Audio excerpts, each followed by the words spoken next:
All right, guys, we're back with day 3 of the Master Your Communication, Master Your Basic Communication Skills. And today we are focusing on step number 2. So we talked about cultivating a clear message to start the conversation.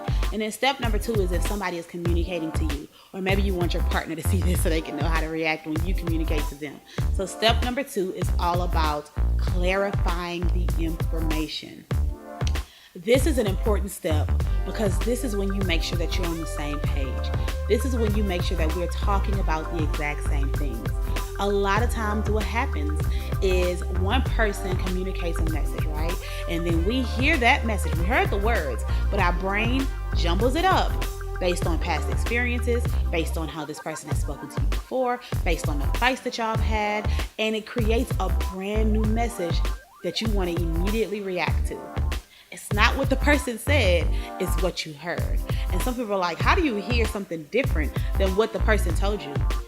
You would be surprised. And I'm sure you've probably been in that situation before where you felt like you communicated so clearly and the person just didn't get it.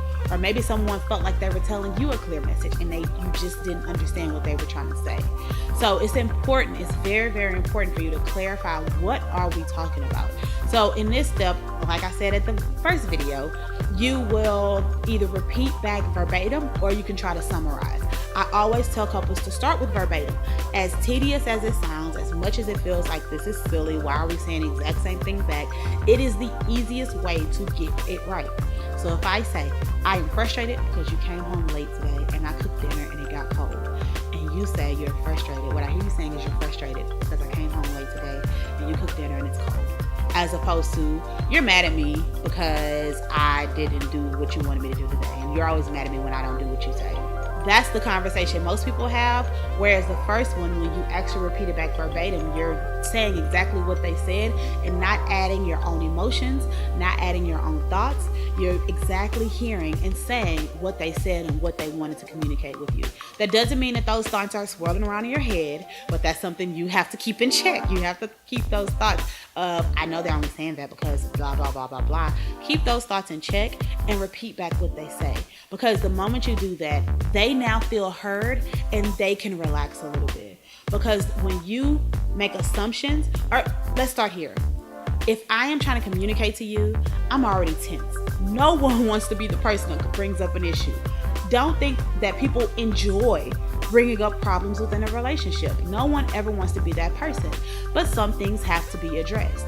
And so they're already on edge and already anxious when talking about an issue they have. That's what's happening. And so if you come in and tell them what you think they're saying, they're going to stay on 10 and maybe go to an 11 or a 12 because now they're like, oh, you're not listening. I have to explain it again. Da, da, da, da, da, da, da, da. Whereas if you were to repeat back exactly what they said, now they can relax a little. Okay, you heard me. Thank you. Yes, that's exactly what I meant. So if you can clarify, if you can take a second to really hear what they're saying, it will make the rest of the conversation go smoother because y'all are on the same page. That person feels heard and they don't feel like they have to get defensive, okay? So let me give you some tips on clarifying the message. So number 1 is what I said, exactly what I just said. We're going to repeat back either verbatim or you're going to summarize. But even in that summary, you want to make sure you get the main parts. If they said they were sad, don't say they're angry. If they said they were disappointed, don't say they were hurt. Use the feelings words that they said and also try to use as much of the words they use to describe the situation. That's the best way to show that you're actually listening. Number 2, don't add your perspective. We know you have one. We know you know what's really going on, right? We know that you know your partner, and when they bring up topics, you've already made an assumption about what they were saying, what the real message is, what they're actually trying to say. Don't focus on that. Take the time to really tell them exactly what they're saying without adding in your own thoughts, your own feelings, any of those things. Just focus on what they said and give them that back. That's all they need. The only point of this specific step is to make sure both of you are on the same page. It's not to start defending. It's not to say, well, it was because of this, this, and this. It's not to give them a million reasons as to why it happened or tell them they did the same thing last week. That is not the point of this conversation. The point of this specific step, step 2, It's just to make sure that we're talking about the same exact topic. That is it. Nothing else. Keep it to yourself. I'm so serious, okay? If you feel a need to talk about they act or they have similar behaviors or anything like that, save it for the end.